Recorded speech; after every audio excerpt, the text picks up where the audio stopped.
어떤 문서를 출력할 때 출력될 모습들을 이제 그대로 우리 모니터를 통해서 볼 수 있죠. 그런데 옛날에는 윈도우라는 운영체제 말고 도스라는 운영체제가 있었습니다. 이 도스에서는 문서를 출력할 때 지금처럼 화면으로 볼 수 있지 않았어요. 화면으로 볼 수 없었고 그냥 굵은 글씨로 출력하세요라는 명령어를 입력해야 출력이 되는 거죠. 그 실제로 화면으로는 볼 수 없었고 진짜 내 명령어가 제대로 먹혔는지 문서에 제대로 적용되었는지 확인할 길은 문서가 출력된 이후에 알 수 있었습니다. 당시에 그래서 조금 더 발전된 프로그램이나 성능이 좋은 컴퓨터에서는 출력될 모양을 어느 정도 반영해주는 그런 선진적인 프로그램이 있었어요. 그래서 그 당시에 이런 선진적인 프로그램을 지칭하는 단어가 있었는데, 자, 다 같이 읽어볼까요? 그쵸? 네. 위지위기라고 했습니다. 이건 약자예요. 약자인데 어떤 약자인지 우리 다 같이 한번 읽어볼게요. 시작. When you see. 네. 무슨 뜻이에요?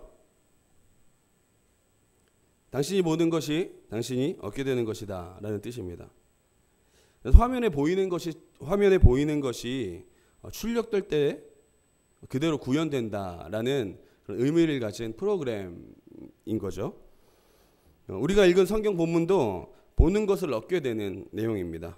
이스라엘의 정탐꾼들은 그들이 보는 것을 얻게 되었다라고 성경에서 나와 있는데 우리가 그들이 무엇을 보았는지 우리 한번 살펴보도록 하겠습니다.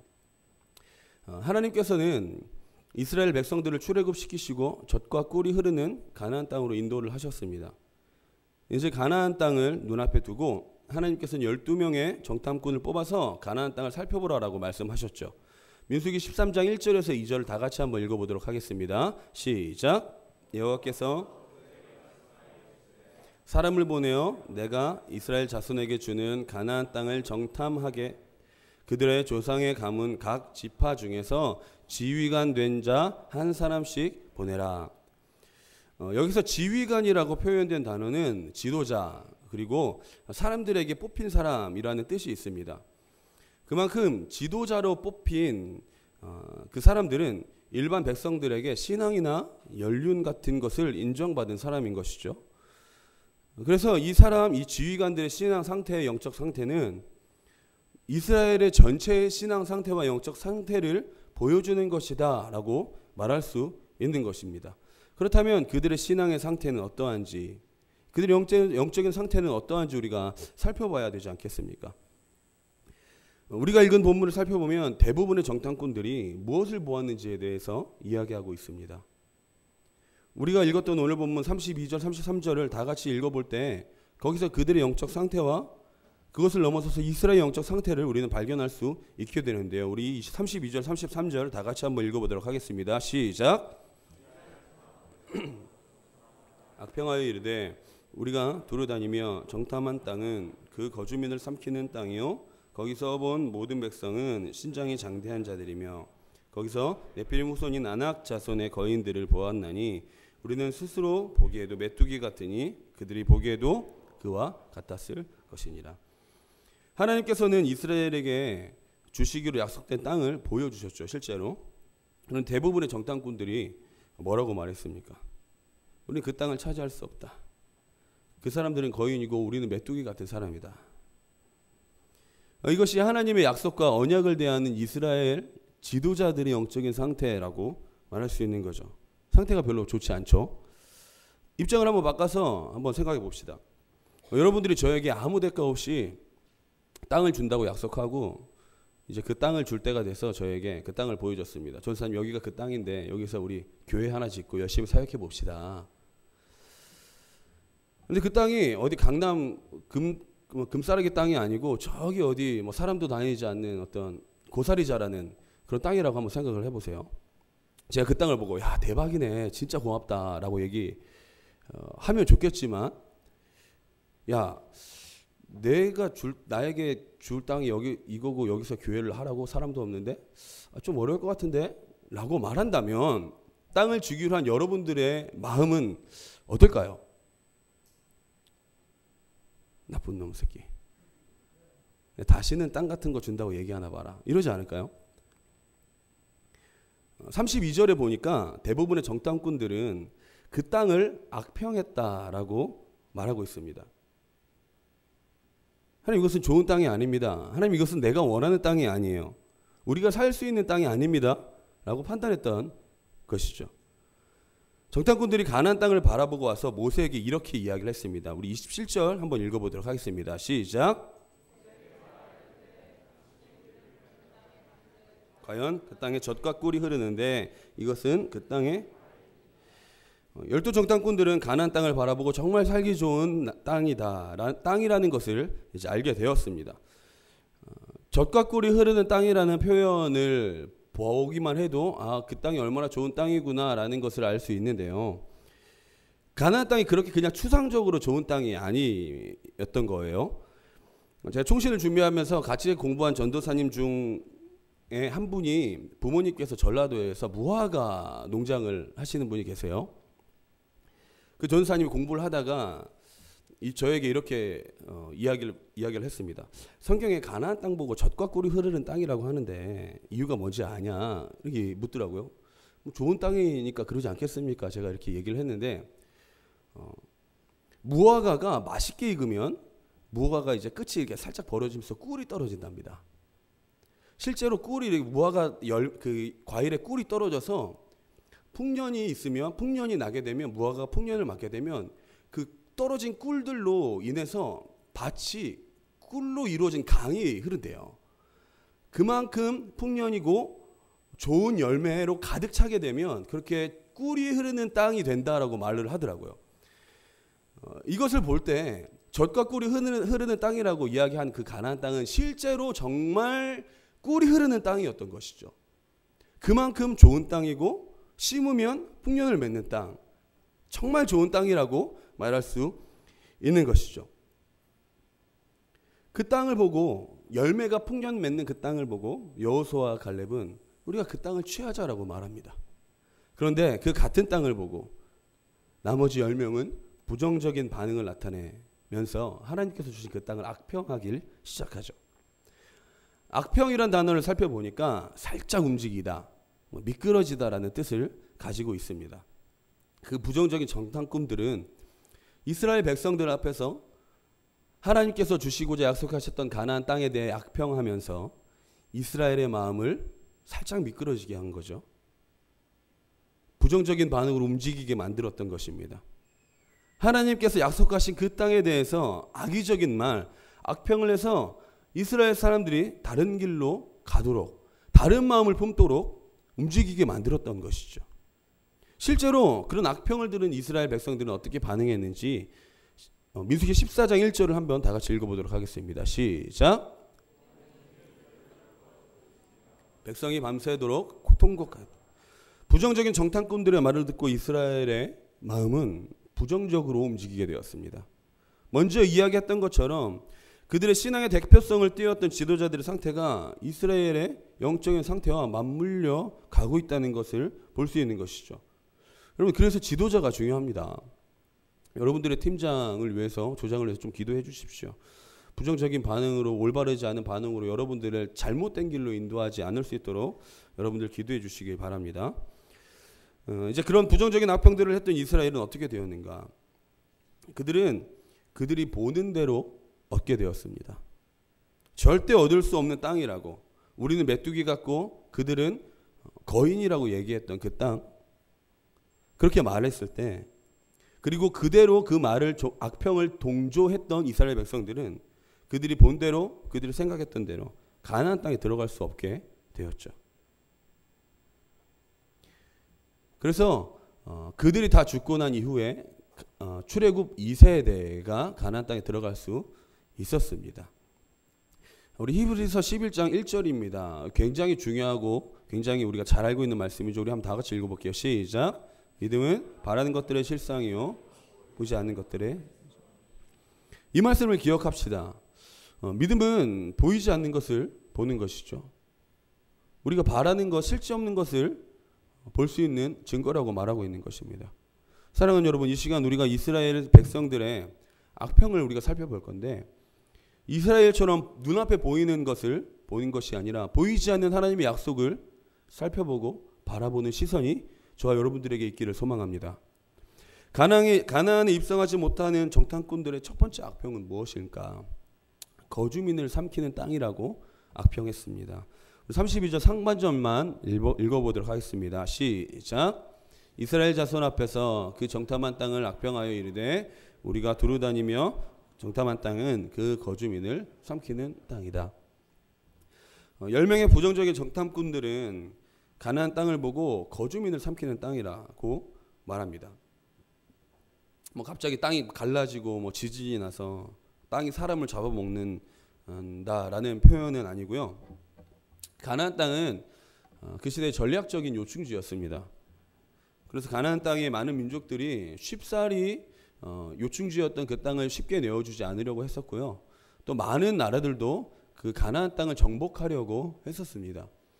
그렇기 때문에 이스라엘 백성들이 그 땅을 정복하더라도 많은 나라들이 그 땅을 탐내기 때문에 전쟁에 휘말릴 수밖에 없다라는 생각을 가지고 있었던 것이죠. 그런 조건들을 보면 10명의 정탐꾼들이 하는 말이 무슨 말인지는 이해를 할 수가 있죠. 그리고 어떤 위험이 존재하는 땅인지도 우리는 이해할 수 있는 거죠. 하지만 그들이 한 가지 간과하고 있었던 것이 있는데 그 땅을 보여주시고 주시고자 약속하셨던 분이 누구신지 잊어버린 모양입니다. 단지 전쟁의 위협에 굴복하는 모습을 가지고 있었던 것이죠. 그런데 우리는 전쟁이 누구에게 속해 있는지 잘 알고 있습니다. 사무엘상 17장에는 다윗과 골리앗의 싸움이 나오는데 우리 다윗의 위대한 고백을 우리 다 같이 한번 읽어보도록 하겠습니다. 시작. 칼과 창에 있지 아니함은 전쟁은 여호와께 속한 것인즉 그가 너희를. 다윗의 이 고백은 이길 수 없는 골리앗과의 전투에서 승리하게 한 고백이죠. 아무 힘도 없고 이길 수 있는 자원도 없었던 다윗은 단 하나 가지고 있었는데 그것은 바로 하나님을 향한 믿음 하나였습니다. 골리앗이 뭔가 둔해 보이고 무식하게 들리는 어떤 이미지를 가지고 있는데 사실 골리앗이라는 장군은 한 나라의 대국의 장군 아니겠습니까? 얼마나 경험 많고 뛰어난 인물이겠습니까? 하지만 그런 한 나라의 뛰어난 장수를 한 방에 제압할 수 있었던 것은 다윗이 돌팔매질을 잘했기 때문이 아니라 하나님을 믿는 것을 잘했기 때문이라는 사실을 우리는 알고 있는 것이죠. 우리는 알 수 있는 것이죠. 모든 전쟁은 하나님께 속해 있다고 말하는 믿음.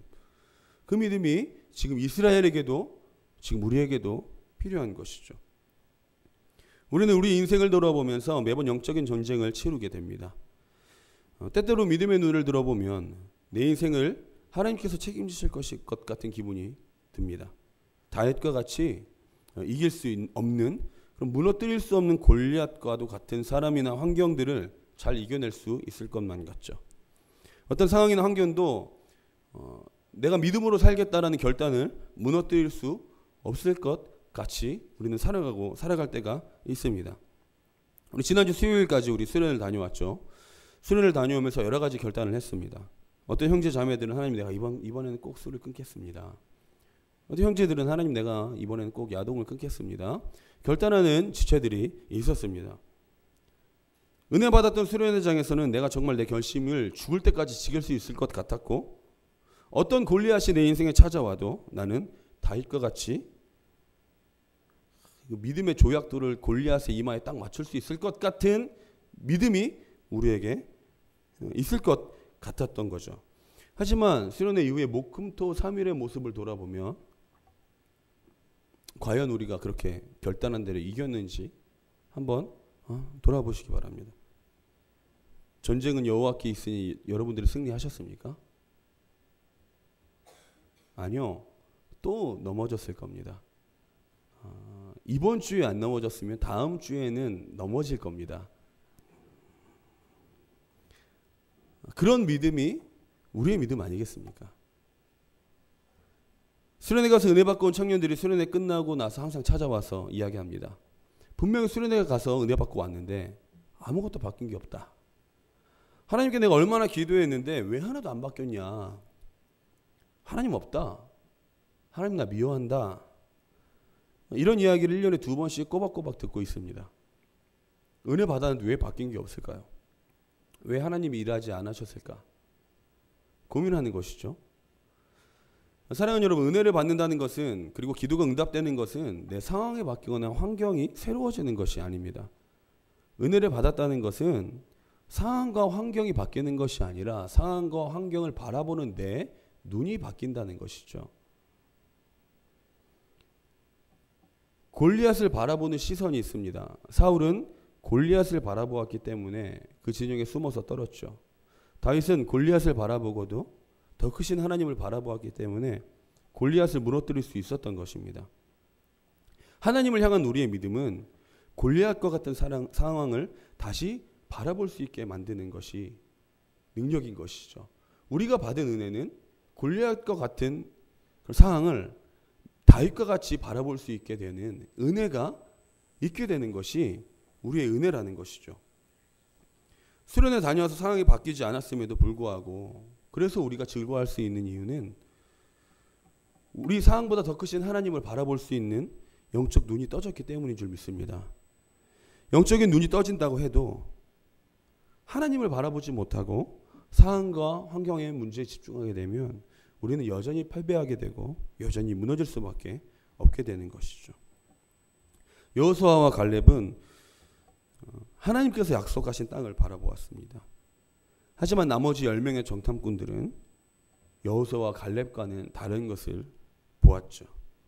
10명의 정탐꾼들은 가나안의 상황을 보고 악평했지만 여호수아와 갈렙은 가나안 땅을 주실 하나님을 바라보았던 것입니다. 결국 하나님을 바라보지 못했던 대부분의 정탐꾼들과 그들의 악평을 듣고 그들의 마음을 움직였던 이스라엘 백성들은 결국에 가나안 땅에 들어가지 못했습니다. 사랑하는 여러분, 우리 믿음의 눈을 들어서 하나님께서 우리 인생을 통해 이루실 일들을 바라보기를 소망합니다. 하나님께서 약속하시는 일들이 있음에도 불구하고 우리는 눈앞에 골리앗 때문에 좌절하고 있는 청년들을 주위에서 많이 볼 수 있죠. 가정의 골리앗, 학업의 골리앗, 직장의 골리앗, 여러 가지 관계의 골리앗, 여러 가지 죄악의 골리앗. 이 시기에서 우리가 해야 되는 것은 무엇입니까? 믿음의 눈을 들어서 보이는 문제에 집중하는 것이 아니라 보이지 않는 하나님의 약속을 붙들고 가는 것이 우리가 할 수 있는 것이죠. 사랑하는 여러분, 아까 말했던 것처럼 우리는 우리가 보고 있는 것을 얻을 수 있다는 사실을 기억하시기 바랍니다. 그래서 우리가 눈앞의 문제에 집중하고 눈앞의 문제를 바라보았을 땐 우리는 문제를 얻을 수밖에 없을 것이고요. 우리가 믿음으로 그 문제를 뛰어넘는 하나님의 은혜를 바라볼 때 우리는 여호수아와 갈렙같이 모든 것을 뛰어넘는 하나님의 은혜를 얻게 될 수 있을 것입니다. 지금 당장 어려움에 낙심하고 하나님을 원망하는 죄를 짓지 마십시오. 눈으로 보이지 않아도 믿음으로 우리들의 인생을 책임지실 하나님을 바라봅시다. 그럴 때에 우리 인생을 책임지실 하나님을 경험하게 될 줄 믿습니다. 믿음의 눈으로 우리의 삶을 좋은 것으로 채우시는 하나님을 바라보는 믿음의 눈이 떠지기를 소망합니다. 첫 번째 악평은 이스라엘이 그 땅을 바라보는 것이 첫 번째 악평이었죠. 두 번째 악평을 살펴봅시다. 본문 32절 후반부터 33절까지입니다. 우리 다 같이 읽어보도록 하겠습니다. 시작. 신장이 장대한 자들이며 거기서 네피림 후손인 아낙 자손의 거인들을 보았나니 우리는 스스로 보기에도 메뚜기 같으니 그들이 보기에도 그와 10명의 정탐꾼들은 가나안 땅에 살고 있는 아낙 자손들을 보게 되었습니다. 그리고 그들은 아낙 자손을 바라보고 나서 자기 스스로를 메뚜기같이 작은 사람이다, 낮게 표현하고 있었습니다. 이 말이 결국엔 자신들이 아낙 자손들과 싸울 때 결코 이길 수 없다는 것을 말하고 있는 것이죠.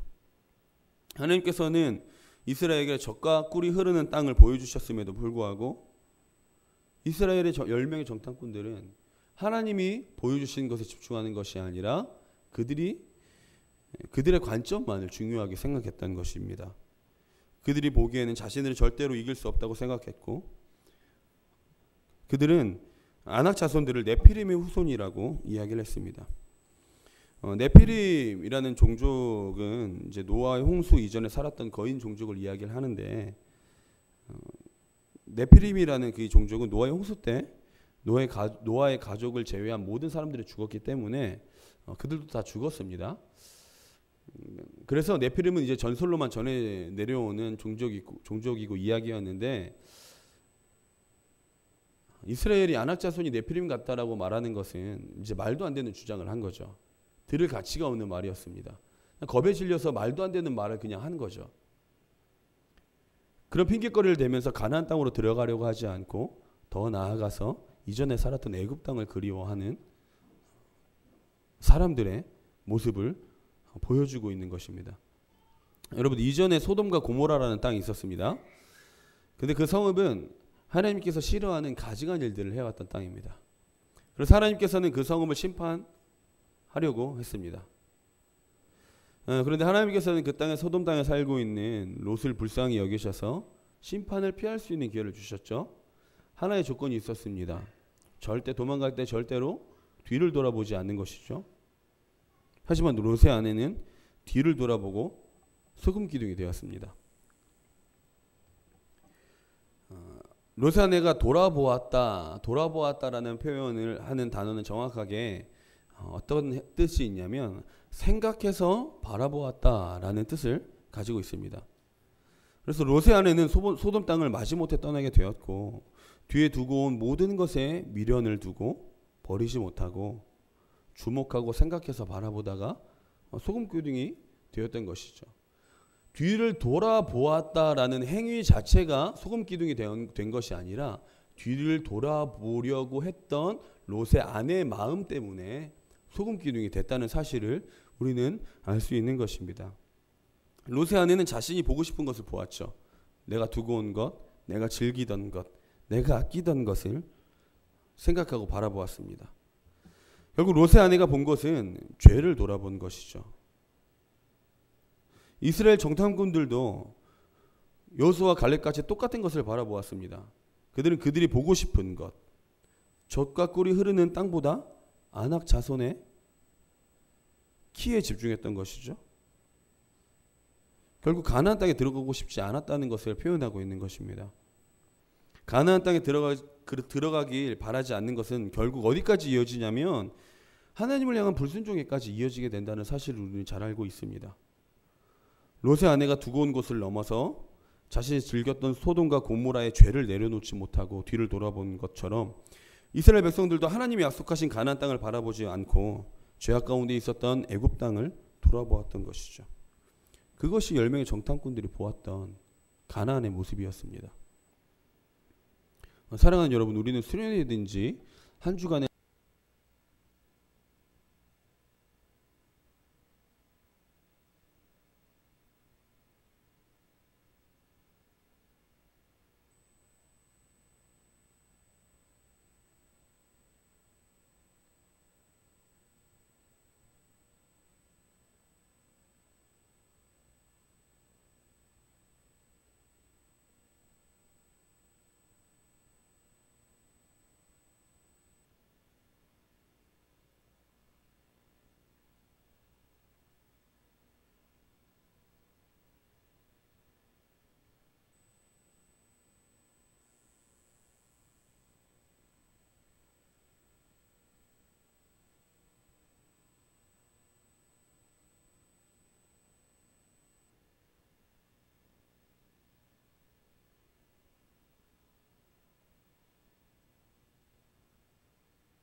이을 수 있게 던져주면 우리는 다시 죄의 길로 돌아서게 되고 낙심하게 되죠. 내가 얼마나 많이 기도했는데, 내가 얼마나 많이 준비한 길인데 다시 내가 죄악의 길로 돌아서다니.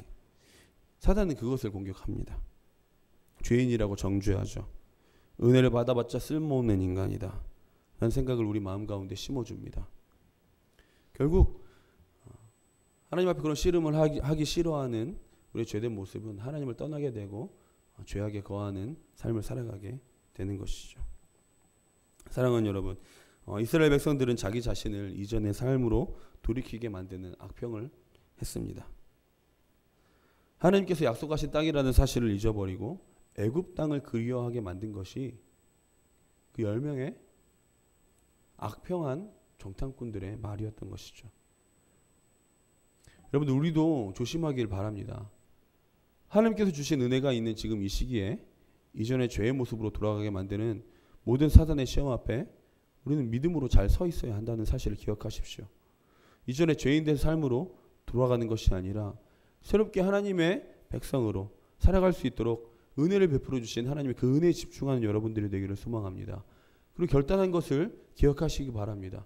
내가 하나님 앞에 부끄럽지 않은 사람들이 되도록 될 수 있게 내가 결단한 것들 하나님 앞에 기억하시고 결단한 것들을 믿음으로 지켜나갈 때에 하나님께서 우리를 이전의 삶으로 돌아가게 하는 것이 아니라 새로운 그리스도인으로서의 삶을 살아가게 하실 줄 믿습니다.